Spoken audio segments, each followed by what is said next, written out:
તારીખ 13/12/2025 ના રોજ પાડલિયા ગામ ખાતે સર્વે નંબર 9 જે ફોરેસ્ટ ડિપાર્ટમેન્ટની લેન્ડ છે, તો ત્યાં રોપાના વાવેતર અર્થે કામગીરી ચાલુ હતી અને જે કામગીરી પોલીસના બંદોબસ્ત હેઠળ શરૂ હોય તો ત્યાં રેવન્યુના કર્મચારીઓ પણ હાજર હતા. તો સવારે 8 વાગ્યાથી આ કામગીરી પોલીસ અને રેવન્યુના સંકલનમાં ફોરેસ્ટ દ્વારા ચાલુ હતી.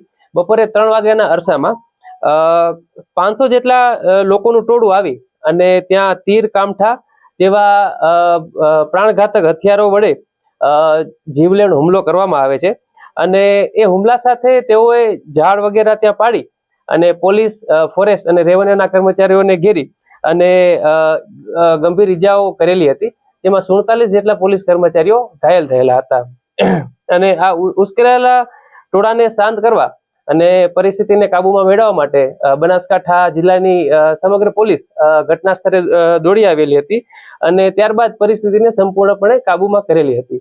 એ બાદ ગઈકાલે રાત્રે 9:30 વાગે અંબાજી પોલીસ સ્ટેશન ખાતે 0625/2025 FIR નોંધી અને BNS ની સેક્શન 109, 311, 132, 61(2) તેમજ GP એક્ટ 135 અને damage two public property act section 3 અને 7 મુજબ ગુનો દાખલ કરવામાં આવેલો હતો અને આગળની તપાસ ચાલુ છે.